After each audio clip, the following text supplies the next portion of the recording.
वालेकुम dear students, उम्मीद करता हूँ हम सब खैरियत से होंगे। एक बार फिर आपको फ़ाई के वर्ल्ड में वेलकम करता हूँ। स्टूडेंट्स, हमारी आज की जो डिस्कशन है वो हमारे पिछली टॉपिक की ही कंटिन्यूएशन में है। हमारे लास्ट के लेक्चर में अगर आपको याद हो तो हमने लिमिटिंग रिएक्टेंट को बहुत ही डिटेल से सीखा था। लिमिटिंग रिएक्टेंट में को हमने ना सिर्फ थियोरेटिकली सीखा था कि यानी कि किस तरह से हमें पता चलेगा या कौन सी चीज़ किस तरह से हम डिफ़ाइन करेंगे लिमिटिंग रिएक्टेंट को। हमने दो तरीके से उसको डिफ़ाइन किया था, बल्कि साथ ही साथ में हमने क्या किया था, हमने न्यूमेरिकल एग्जांपल भी सॉल्व किया था, जिसके थ्रू हमने प्रूव किया था कि हमारे पास कौन सी चीज़ जो है वो हमारे पास लिमिटिंग रिएक्टेंट है। थोड़ा सा अगर मैं उसको टच दे दूँ तो मैंने ये बात कही थी, मैंने कहा था कि कोई भी रिएक्टेंट जो कि हमारे पास क्या हो least number of moles of product बना के दे, उसे हम क्या कहते हैं, उसे हम लिमिटिंग रिएक्टेंट कहते हैं। ठीक है। या फिर मैंने एक और डिफिनीशन की थी, वो मैंने ये कहा था कि कोई भी रिएक्टेंट जो कि क्या हो जाए कंज्यूम्ड कम्प्लीटली, जो कि कम्प्लीटली क्या हो जाए, कंज्यूम हो जाए, उसको मैं क्या कहूँगा, उसको मैं लिमिटिंग रिएक्टेंट कहूँगा। ये डिफिनीशन का मतलब क्या था, ये जब मैंने न्यूमेरिकल एग्जांपल किया तो वो उसके साथ बहुत ही क्लियर हो गए थे। आज भी आपके लिमिटिंग रिएक्टेंट एक बार दोबारा से क्लियर हो जाएगा। क्यों? अगर हम एक्सेस करेंगे तो लिमिटिंग क्या है, इसका अपोजिट है। तो डेफिनेटली अगर हम एक्सेस जो हमारे पास एक्सेस में होगा या फिर नॉन लिमिटिंग रिएक्टेंट होगा, उसको अगर हम सीखेंगे, अगर न्यूमेरिकल के थ्रू उसको प्रूव भी करेंगे, तो फिर डेफिनेटली हमारे पास लिमिटिंग रिएक्टेंट होगा वो भी क्लियर हो जाएगा। यानी कि आज की वीडियो में हम लिमिटिंग रिएक्टेंट को भी साथ में कवर करने वाले हैं, साथ में एक्सेस को तो कवर ही करने वाले हैं। तो स्टूडेंट्स, आज का जो हमारा टॉपिक है, amount of reactant present in excess in a reaction, यानी कि नॉन लिमिटिंग रिएक्टेंट की बात हो रही है। अच्छा, यहाँ पे क्या लिखा हुआ है, इन्होंने जो बात की हुई है, during a reaction in which two reactants are reacted sometimes one component is consumed completely and the amount of the other reactant is left unreacted. इन्होंने भी वही बात की है कि जब भी हम रिएक्शन करते हैं तो बाज़ औक़ात तो ऐसा होता है कि जितना हमारे पास एक रिएक्टेंट लिया, दूसरा रिएक्टेंट लिया, इन्होंने क्या बना के दिया, प्रोडक्ट बना के दिया। बाज़ औक़ात तो ऐसा होता है कि जितना मेरे पास ये रिएक्टेंट होता है उतना ये कंज्यूम हो जाता है, दोनों के दोनों ख़त्म हो जाते हैं, जितना प्रोडक्ट चाहिए होता है वो बन जाता है। लेकिन मोस्ट केसेस में हमारे पास क्या होता है कि एक जो है वो कम्प्लीटली कंज्यूम हो जाता है, दूसरा जो होता है वो थोड़ा सा रह जाता है। तो इनके कुछ हमारे पास इस तरह की सिचुएशन भी होती है। तो उस केस में हमारे पास क्या होता है, हम एक रिएक्टेंट को लिमिटिंग रिएक्टेंट कहेंगे और दूसरे रिएक्टेंट को हम क्या कहेंगे, रिएक्टेंट इन एक्सेस कहेंगे। इन्होंने भी वही बात की है कि हमारे पास कुछ रिएक्टेंट कंज्यूम कम्प्लीटली हो जाते हैं, कुछ मेरे पास रिएक्टेंट इज़ लेफ्ट अनरिएक्टेड रह जाते हैं चैम्बर के अंदर। जहाँ पे भी हम कुछ भी रिएक्शन कर रहे हैं तो वहाँ पे अनरिएक्टेड रह जाते हैं। अच्छा, तो इस केस में हमारे पास दो किस्म के रिएक्टेंट हुए, एक को हम लिमिटिंग कहेंगे, एक को हम नॉन लिमिटिंग कहेंगे, या फिर रिएक्टेंट इन एक्सेस का नाम भी उसको हम देते हैं। ठीक है। The reactant which is consume completely during a reaction is called limiting reactant. उन्होंने भी वही बात की है जो मैंने अभी बताई है। And the reactant whose some of the amount left unconsumed is called reactant in excess या नॉन लिमिटिंग रिएक्टेंट। दोनों नाम इसके लिए हम यूज़ कर सकते हैं। आई होप सो स्टूडेंट्स, आपको दोनों की डिफिनीशन समझ आ गई होगी। बस एक छोटा सा डिफरेंस है, जो कि कम्प्लीटली कंज्यूम हो जाए उसको हम लिमिटिंग रिएक्टेंट कहेंगे। अगर मैं सिर्फ रिएक्शन की बात करूं, जो कि हमारे पास अनरिएक्टेड रह जाए उसको हम नॉन लिमिटिंग कहेंगे। और दूसरी केस में जो लिमिटिंग रिएक्टेंट था उसको हमने एक और तरीके से ऐसे डिस्कस किया था कि हमारे पास जितना least number of moles of product जिस भी रिएक्टेंट से बनता हो उससे हम क्या कहेंगे, उसको हम लिमिटिंग रिएक्टेंट कहेंगे। उसकी वजह क्या है? उसकी वजह ये है कि जो least number of moles of product बन जाए तो लिमिटिंग रिएक्टेंट तो मेरे पास ख़त्म हो जाएगा तो रिएक्शन स्टॉप हो जाएगा। तो रिएक्शन अगर स्टॉप हो जाएगा तो फर्दर प्रोडक्ट कैसे बनेगा? फर्दर प्रोडक्ट नहीं बनेगा तो मेरे पास जो भी चीज़ least number of moles of product बनाएगी उसको मैं क्या कहूँगा, उसको मैं लिमिटिंग रिएक्शन कहूँगा। ठीक है स्टूडेंट्स, यहाँ पे उन्होंने किया the concept of reactant and excess में more clearly be studied with the following example. अच्छा, अभी प्रॉब्लम के थ्रू हम सीखते हैं। बातें तो बड़ी कही है हमने कि इसको हम लिमिटिंग कहेंगे, इसको हम नॉन लिमिटिंग कहेंगे, लेकिन अभी न्यूमेरिकल एग्जांपल के थ्रू समझने की कोशिश करते हैं कि हमारे पास कौन से लिमिटिंग हो सकते हैं, कौन से नॉन लिमिटिंग हो सकते हैं। एग्जाम्पल की तरफ आते हैं। बहुत ही सिंपल सा एग्जाम्पल है, बहुत ही आसान अल्फाज में इसको समझने की कोशिश करते हैं स्टूडेंट्स। अभी ज़रा थोड़ा सा ध्यान देना। यहाँ पे ये लोग क्या कह रहे हैं, suppose 1.87 moles of ammonium chloride were reacted with 1.35 moles of calcium hydroxide.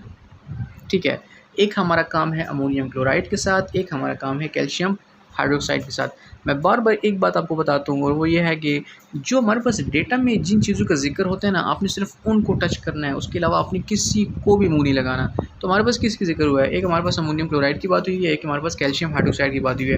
Product में से किसी भी चीज़ का जिक्र नहीं है, तो इसको बिल्कुल भूल जाओ कि यहाँ पर कुछ है भी कि नहीं। आई होप आपको समझ आ गई होगी। ठीक है, मांगा क्या हुआ है, हाउ मेनी ग्राम्स, इन्होंने जो चीज़ दी है वो मुझे मोल में दी है, यानी कि जो क्वांटिटी इन्होंने मुझे दी है वो मुझे मोल्स में दी है, लेकिन जो उन्होंने मांगी हुई है वो किस में मांगी हुई है, ग्राम्स में मांगी हुई है, लेकिन किस चीज़ की, how many grams of calcium hydroxide are left unreacted in this reaction. इस न्यूमेरिकल को अगर मैं आपको एक और तरह से समझाने की कोशिश कर सकूं, मैं आपको सिंपल से समझाता हूँ स्टूडेंट्स। लेट्स सपोज मेरे पास एक रिएक्टेंट है 5 मोल्स मैंने लिया हुआ है, साथ में दूसरे रिएक्टेंट मैंने 2 मोल्स लिया हुआ है, उनको रिएक्ट करवा के मैं कोई भी प्रोडक्ट बना रहा हूँ, ठीक है। और लेट्स सपोज मेरे पास 1:1 का रिएक्शन है, ठीक है। तो बात बहुत सिंपल हो गई, क्यों, अगर यहाँ से मेरे पास 1 मोल कंज्यूम होगा तो यहाँ से भी 1 मोल कंज्यूम होगा, यहाँ से जब 2 मोल्स कंज्यूम हो गए तो यहाँ से भी 2 मोल्स कंज्यूम हो गए, यहाँ के 2 के 2 सारे के सारे ख़त्म हो गए, इसको मैं लिमिटिंग रिएक्शन कहूँगा। यहाँ के 2 तो ख़त्म हो गए, बाकी कितने रह गए, बाकी जो रह गए उसको मैं कैसे फाइंड कर सकता हूँ, जो मेरे पास पहले अवेलेबल थे उसमें से जो खर्च हो गए हैं, जितने नंबर ऑफ़ मोल्स खर्च हो गए हैं वो मैं निकाल दूँ, तो ऑफ़ कोर्स मेरे पास जो बच गए हैं वो रह जाएंगे। जब 5 में से 2 खर्च हो गए, 5 में से वो जो खर्च हो गए वो मैं 5 में जो खर्च हो वो मैं निकाल दूँ, मेरे पास कितने रह जाएंगे, मेरे पास 3 मोल्स रह जाएंगे। तो सेम प्रोसीजर हमने यहाँ पे करना है, सेम प्रोसीजर हमने यहाँ पे करना है स्टूडेंट्स। मैं आपको बताता हूँ, मेरे पास एक की अमाउंट ये गिवन है, दूसरी की अमाउंट में नहीं, मेरे पास ये गिवन है। मैंने क्या करना है, मैंने इनकी कंजप्शन देखनी है, कंजप्शन के बाद जो ओरिजिनल अमाउंट है उसमें से मैंने क्या करना है, उसमें से मैंने उसको डिटेक्ट करना है। तो बहुत ही सिंपल है स्टूडेंट्स, मैं आपको बताता हूँ यहाँ पर।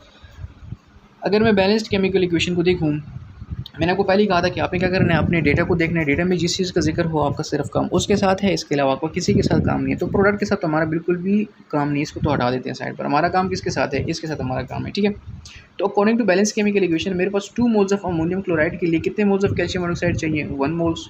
कहाँ से पता चला, बैलेंस्ड केमिकल इक्वेशन से पता चला। 2 मोल्स ऑफ अमोनियम क्लोराइड के साथ 1 मोल ऑफ कैल्शियम कार्बोनेट।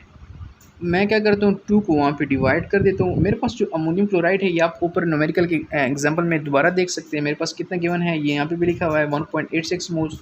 तो 1.86 क्या कर देंगे, दोनों साइड में मल्टीप्लाई कर देंगे, यानी कि अब इसका क्या मतलब हुआ कि अगर मैं 1.86 moles of ammonium chloride use करूँगा तो मेरे पास कैल्शियम कार्बोनेट कितना यूज़ होगा, क्या सोचिए, कैल्शियम हाइड्रोक्साइड कैल्शियम हाइड्रोक्साइड मेरे पास कितना यूज़ होगा, वो होगा 0.935। इन्होंने मुझे बताया है कि कितना कैल्शियम हाइड्रोक्साइड आपके पास अनरिएक्टेड रह जाएगा।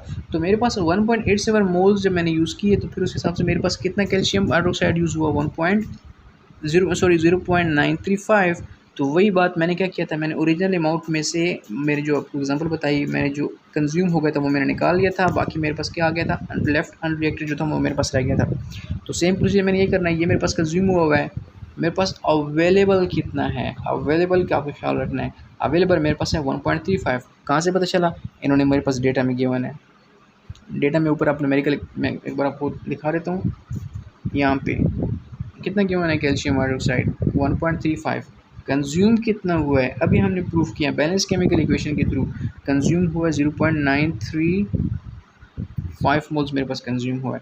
तो सिंपली क्या करेंगे, 1.35 से हम कंज्यूम डिडक्ट कर देंगे 0.935, मेरे पास कितना आ जाएगा 0.415 मोल्स। लेकिन यहाँ पे एक और प्रॉब्लम है, एक और प्रॉब्लम ये है कि जो इन्होंने मुझसे अमाउंट मांगी हुई है वो किस में मांगी हुई है, ग्राम्स में, यानी कितने grams of calcium hydroxide will left unreacted.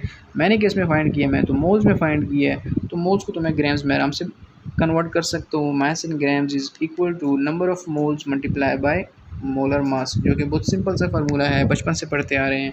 इस तरह से नंबर ऑफ़ मोल्स मेरे पास गिवन है, मोलर मास भी उसको मैं निकाल सकता हूँ, दोनों को मैं मल्टीप्लाई करूँगा तो मेरे पास ग्राम्स में उसकी अमाउंट आ जाएगी। तो इस तरह से हम क्या कर सकते हैं, जितनी भी मेरे पास अनरिएक्टेड रिएक्टेंट हो, ऑफ कोर्स वो होगा तो एक्सेस में ही, तो उसको मैं आराम से फाइंड आउट कर सकता हूँ।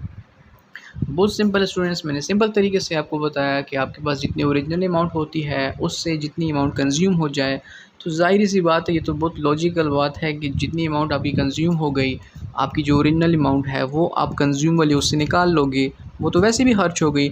उसके बाद कितनी रह जाएगी, जो कि खर्च ना हुई हो, जो कि आपके चैम्बर में या कहीं पर भी आप रिएक्शन कर रहे हो, जो कि उसके अंदर अनरिएक्टेड आपके पास रह गई हो, तो वो आपके पास ऑटोमेटिकली उसका आंसर आ जाएगा। बहुत सिंपल सी न्यूमेरिकल्स होते हैं। तो इस तरह से रिलेटेड आपको कोई भी न्यूमेरिकल हो तो इंशाल्लाह उम्मीद करता हूँ कि आप इसको अभी सॉल्व कर सकते हैं। स्टूडेंट्स, ये था हमारे पास आज के टॉपिक के साथ हमारे पास लिमिटिंग और नॉन लिमिटिंग रिएक्टेंट के ऊपर हमारी जितनी डिस्कशन थी वो सब कंप्लीट हो चुकी है। इंशाल्लाह आने वाली वीडियो में हम मज़ीद जितने भी यहाँ पे टॉपिक हैं उनको एक्सप्लोर करने की कोशिश करेंगे।